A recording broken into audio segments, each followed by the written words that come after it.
नमस्कार दोस्तों, के एग्ज़ाम फाइट में आपका स्वागत है। कैसे हैं आप सभी? उम्मीद है आप सभी सही होंगे और आपकी यूपीपीसीएल टीजी2 की परीक्षा की तैयारी अच्छी चल रही होगी। दोस्तों, यूपीपीसीएल टीजी2 की परीक्षा को ध्यान में रखते हुए हमने इलेक्ट्रीशियन थ्योरी से कुछ महत्वपूर्ण प्रश्नों की सीरीज स्टार्ट की है, जो कि दोस्तों ये प्रश्न यूथ कंपटीशन के बुक से लिए गए हैं।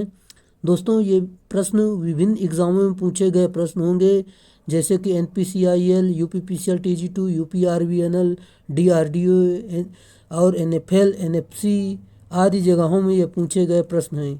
दोस्तों, आपका आईटीआई लेवल का कोई भी एग्ज़ाम हो, इस सीरीज़ से आपके सारे जगह की तैयारी हो जाएगी, जो कि टेक्निकल लेवल की होती है। चलिए दोस्तों, आपका ज़्यादा टाइम न लेते हुए इन प्रश्नों की शुरुआत करते हैं। आज का हमारा टॉपिक है विद्युत शक्ति उत्पादन। चलिए शुरुआत करते हैं। पहला प्रश्न है, विद्युत प्रणाली का उत्पादन वोल्टेज कितना होता है? राइट आंसर दोस्तों, ऑप्शन नंबर डी, भारत में 11 किलो वोल्ट होता है, जबकि अमेरिका में होता है 33 किलो वोल्ट। दोस्तों, यहाँ पर दिया गया है भारत में उत्पादन 11 किलो वोल्ट पर ही किया जाता है, जबकि 33 किलो वोल्ट का उत्पादन विदेशों में जैसे कि अमेरिका, रूस इत्यादि में किया जाता है। अगले प्रश्न पर चलते हैं। आपका अगला प्रश्न है, थर्मल पावर प्लांट में टरबाइन की स्थिति क्या है? राइट आंसर दोस्तों, ऑप्शन नंबर बी, बॉयलर और जनरेटर के बीच होनी चाहिए। चलिए दोस्तों, इसमें कुछ पॉइंट हैं जो कि इम्पोर्टेंट है, देख लीजिए। बॉयलर में पानी से भाप बनाया जाता है और टरबाइन से यांत्रिक ऊर्जा प्राप्त होती है, जो कि जनरेटर के लिए प्राइम मूवर का कार्य करती है। अगला प्रश्न दोस्तों, आपका अगला प्रश्न है, यहाँ पर दिया गया है, हाइड्रो इलेक्ट्रिक पावर प्लांट में सर्ज टैंक का होना निम्नलिखित में से कौन सा उद्देश्य है? दोस्तों, इसका सही उत्तर हो जाएगा ऑप्शन नंबर डी, यह जलमार्ग यानी पेन स्टॉक में वाटर हैमर प्रभाव को कम करता है। ये इसका सही उत्तर होगा। चलिए अगले प्रश्न पर चलते हैं। दोस्तों, आपका अगला प्रश्न है, दोस्तों अधिक जानकारी के लिए आप डिस्क्रिप्शन खुद से देख सकते हैं, चेक कर सकते हैं और वीडियो को रोक कर। आपका अगला प्रश्न है, निम्नलिखित में से किसे शक्ति प्रणाली की परिचालन लागत के रूप में माना जाता है? Right answer, option number A, ईंधन की लागत। ये इसका सही उत्तर होगा। दोस्तों, इसके कुछ पॉइंट हैं। यह बिजली घर द्वारा जनित KWH पर निर्भर करता है और इसके अंतर्गत ईंधन की कीमत, पानी की कीमत, स्नेहन की कीमत, तेल की कीमत आदि आते हैं। ये सही है।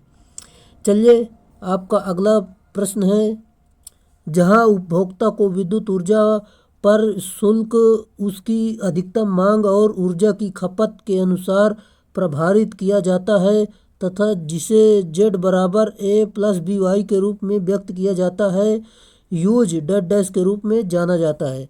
राइट आंसर दोस्तों, ऑप्शन नंबर डी, हॉपकिंस मांग दर। ये इसका सही उत्तर होगा।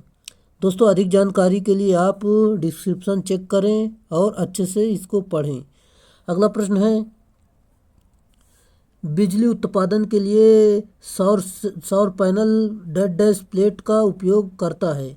राइट आंसर दोस्तों, आप सभी को पता होगा, ऑप्शन नंबर सी, फोटोवोल्टाइक इसमें लगता है। दोस्तों, इसमें अधिक जानकारी दी गई है, आप देख सकते हैं। फोटोवोल्टाइक प्लेट में डीसी धारा उत्पन्न की जाती है।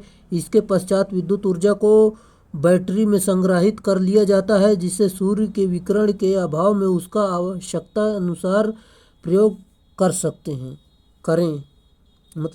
उसका प्रयोग।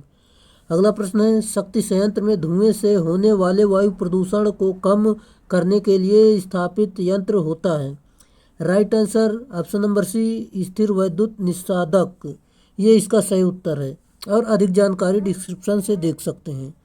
अगला प्रश्न है, निम्नलिखित में से किस उत्पादन गृह में न्यूनतम परिचालन लागत है?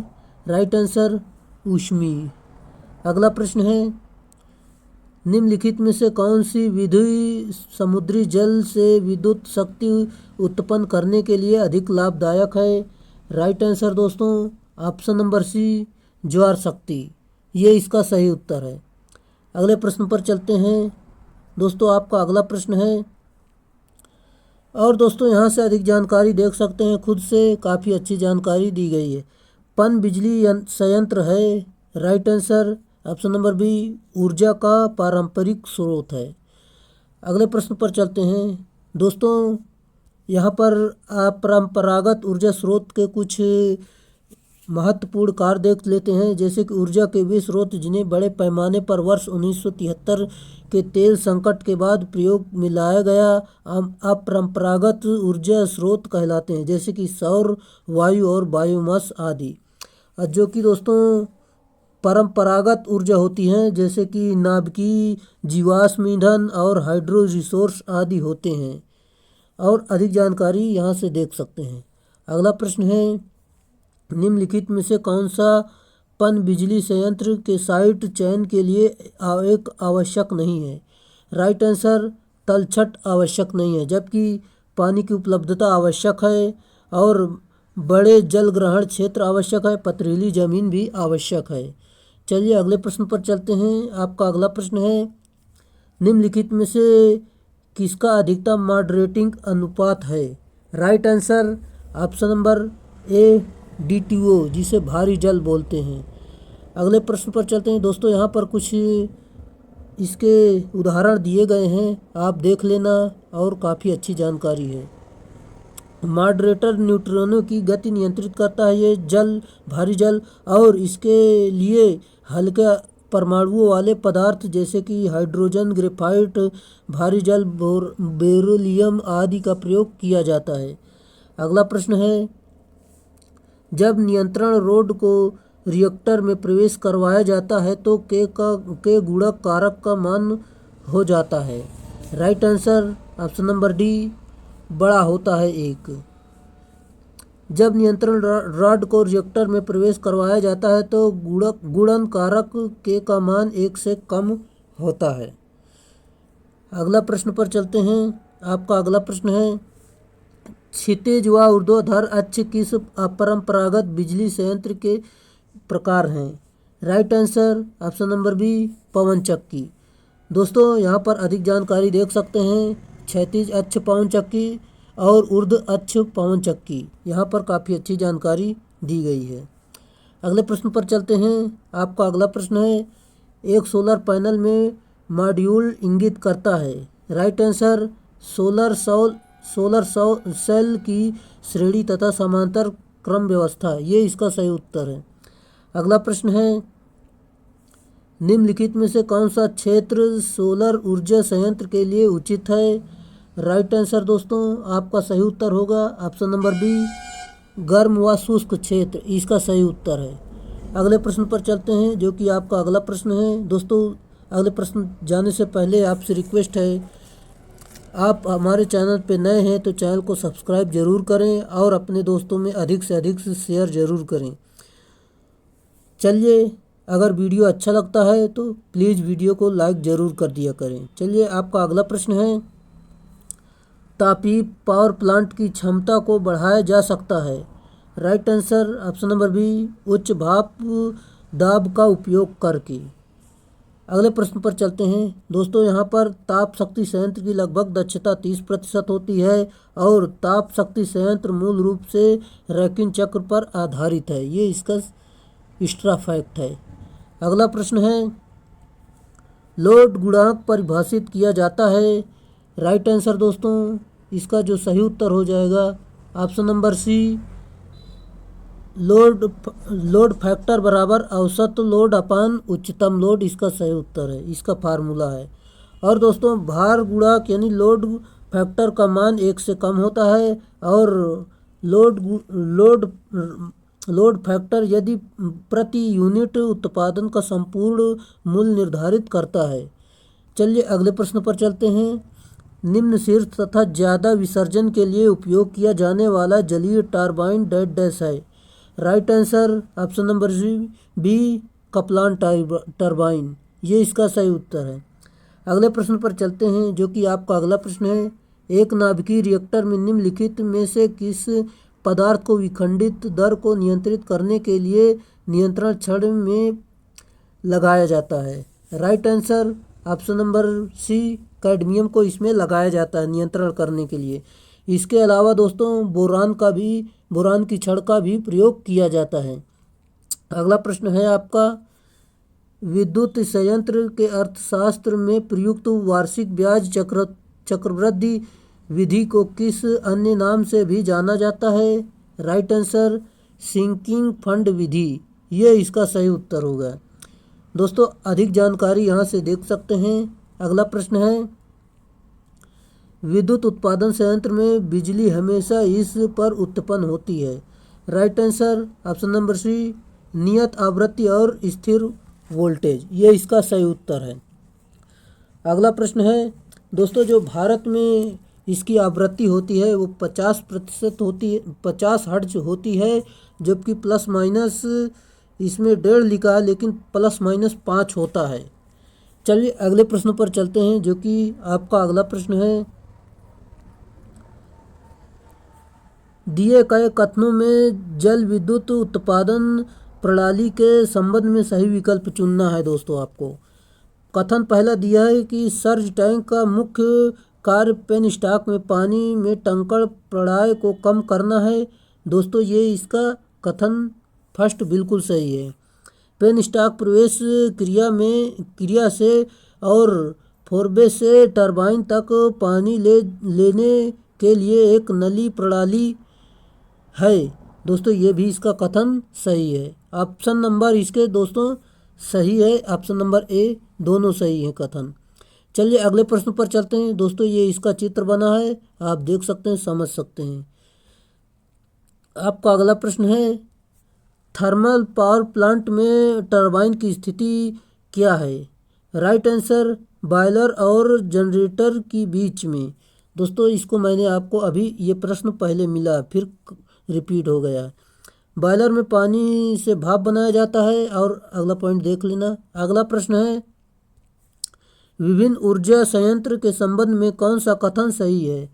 राइट आंसर दोस्तों ऑप्शन नंबर इसका जो सही उत्तर हो जाएगा आप देख सकते हैं, ऑप्शन नंबर डी, परमाणु ऊर्जा संयंत्रों की रख रखाव लागत डीजल ऊर्जा संयंत्रों से ज़्यादा है, क्योंकि बेहद कुशल कर्मियों की ज़रूरत होती है।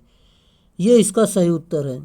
अगले प्रश्न पर चलते हैं। दोस्तों यहाँ पॉइंटों में काफ़ी अच्छी महत्वपूर्ण जानकारी दी गई है, आप देख लेना।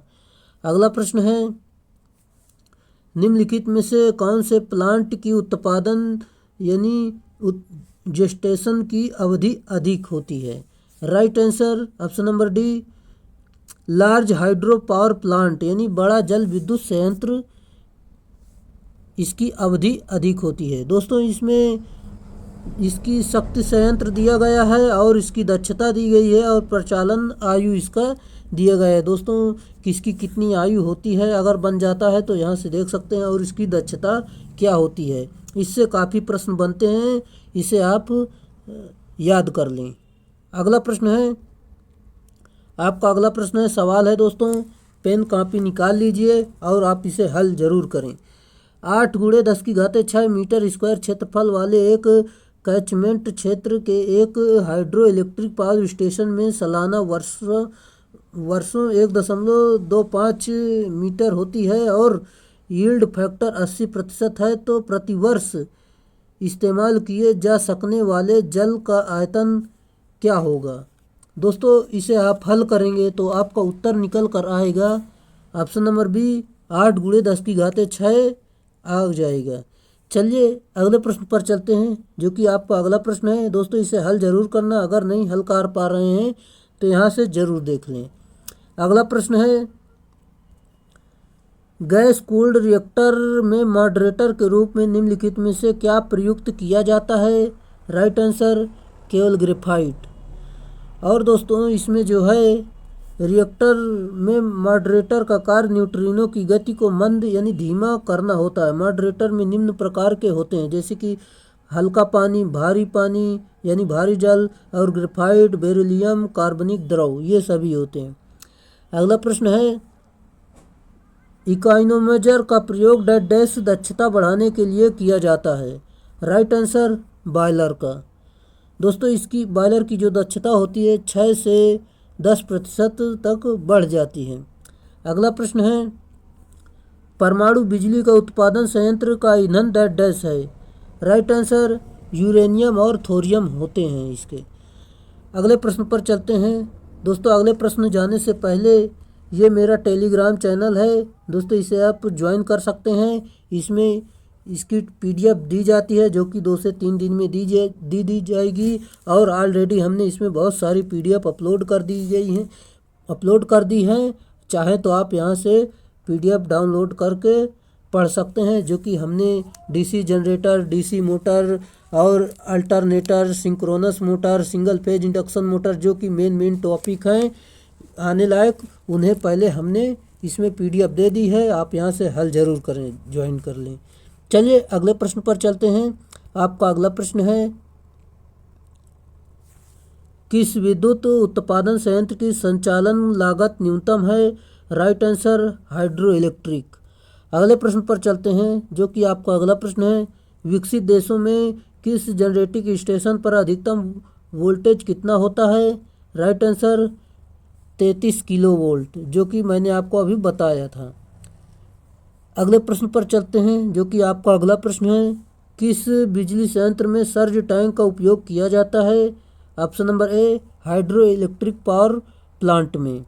अगले प्रश्न पर चलते हैं, जो कि आपका अगला प्रश्न है, ईंधन सेल से के संबंध में निम्नलिखित में से कौन सा सत्य नहीं है।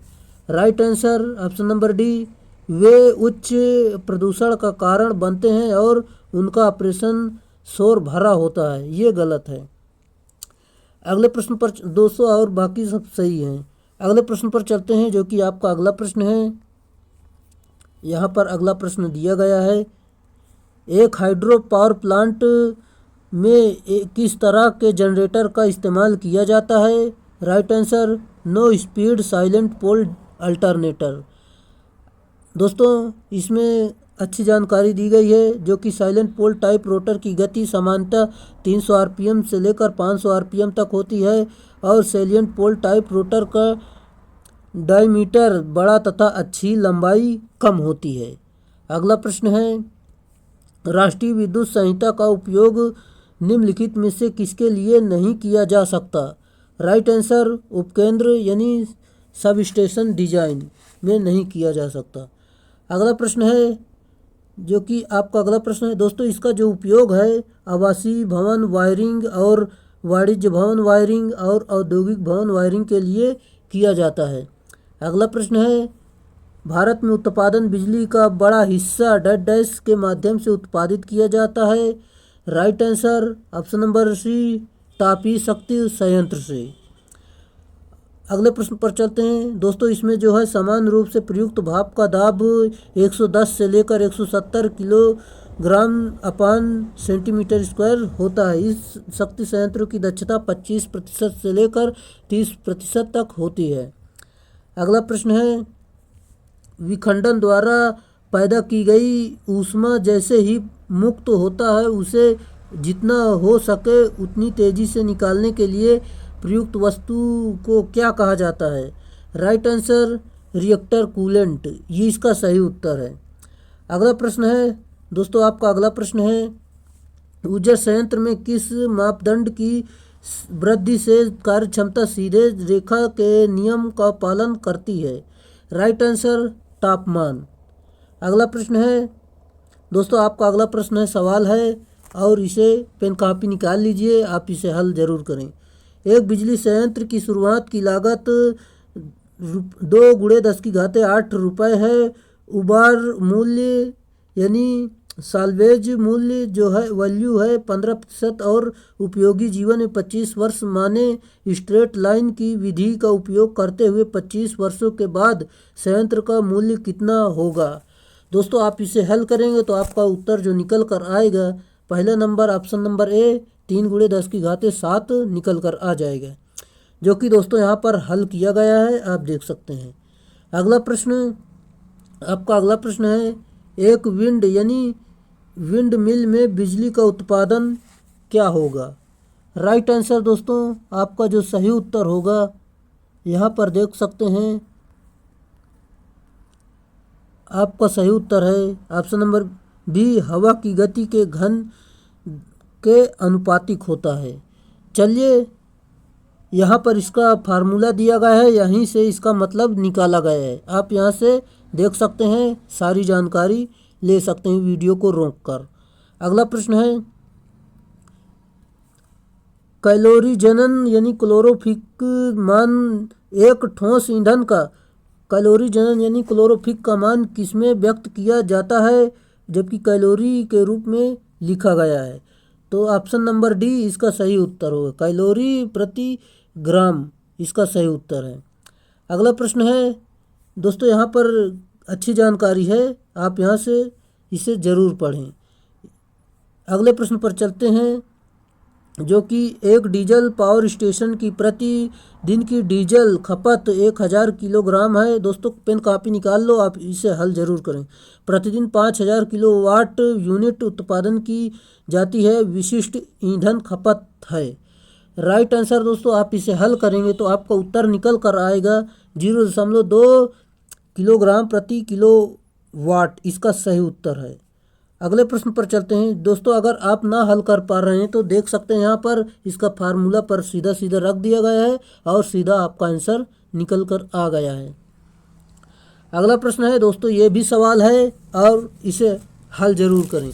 जैसे कि दिया गया है यहाँ पर, एक उपभोक्ता को बिजली की पेशकश निम्नलिखित टैरिफ पर की जाती है, उसकी अधिकतम मांग 50 रुपये प्रति किलो वोल्ट एम्पियर है और उपभोग किया गया प्रति यूनिट 15 पैसे है।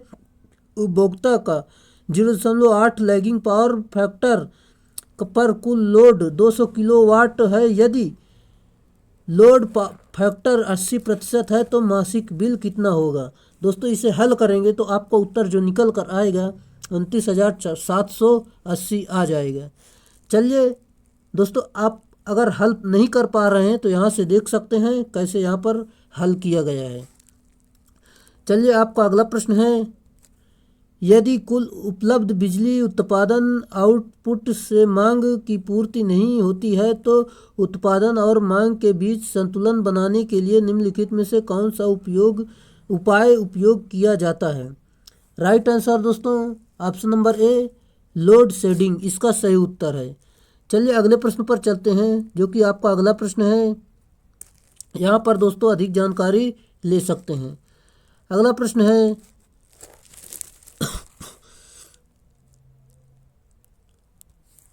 कोयले की गुणवत्ता इसके रैंक पर निर्भर करती है। आरोही क्रम में व्यवस्थित की गई कोयले की रैंक इस प्रकार है।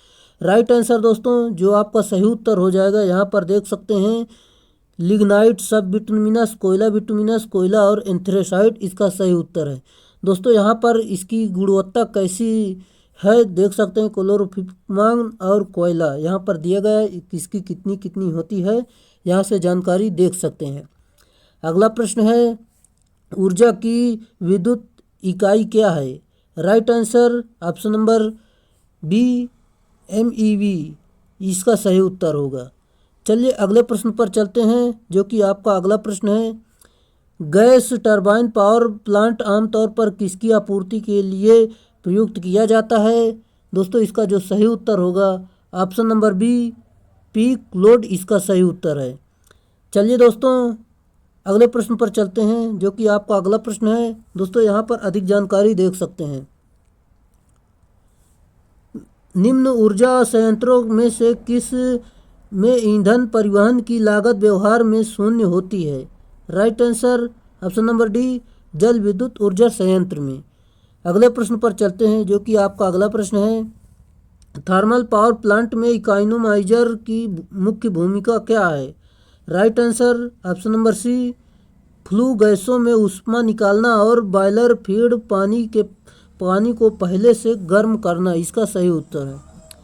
अगले प्रश्न पर चलते हैं, जो कि आपका अगला प्रश्न है, किसी पावर प्लांट की अधिकतम मांग 80 मेगावाट है तो उपयोगिता फैक्टर 0.8 है, प्लांट की आरक्षित क्षमता होगी। दोस्तों इसे आप हल करेंगे तो 20 आएगा, जो कि देख सकते हैं। अगले प्रश्न पर चलते हैं, जो कि आपका अगला प्रश्न है, यहाँ पर देख सकते हैं, दोस्तों ये भी सवाल है, आप इसे हल जरूर करें। जैसे कि यहाँ पर एक हाइड्रो इलेक्ट्रिक पावर स्टेशन पर आपूर्ति 160 मीटर की मीन हेड से 10×10⁸ क्षमता के जलाशय की द्वारा की जाती हाइड्रोलिक दक्षता 80% है और विद्युत दक्षता 90% है। तो यदि जलाशय के क्षेत्र में 3 स्क्वायर किलोमीटर है तो 40,000 किलोवाट की दर से बिजली की आपूर्ति किए जाने पर पानी का स्तर गिरने का दर क्या होगा। दोस्तों इसे हल करेंगे तो आपका उत्तर आएगा 0.0425 मीटर प्रति आवर। इसका सही उत्तर निकल कर आ जाएगा। चलिए दोस्तों, अगर नहीं हल कर पा रहे हैं तो यहाँ से ज़रूर देखें। अगला प्रश्न है, आपका अगला प्रश्न यहाँ पर दिया गया है 50 हर्ट्ज पर कार्यरत 4 पोल वाले एक हाइड्रो पावर प्लांट की रोटर गति कितनी होगी। दोस्तों इसे हल करेंगे तो आपका उत्तर जो निकल कर आएगा 1500 RPM निकल कर आएगा। काफ़ी सिंपल सवाल है, फार्मूले पर रख देना, आपका आंसर निकल कर आ जाएगा। चलिए दोस्तों, आज के यही थे प्रश्न जो कि दोस्तों इलेक्ट्रिक पावर जनरेटर से ये प्रश्न लिए गए थे, जो कि यूथ कंपटीशन के बुक से थे। दोस्तों कैसा लगा ये सेशन आपको? अगर सेशन अच्छा लगा हो तो प्लीज़ लाइक ज़रूर कर दें और अपने दोस्तों में शेयर ज़रूर कर दें। और दोस्तों आप चैनल पे नए हैं तो चैनल को सब्सक्राइब करना ना भूलें, क्योंकि दोस्तों हम रोज़ एक वीडियो लेकर आते रहते हैं जो कि इन प्रश्नों काफ़ी महत्वपूर्ण प्रश्नों से ये क्लास होती है। चलिए आज के लिए इतना ही, फिर मिलेंगे नेक्स्ट वीडियो में, तब तक के लिए बाय।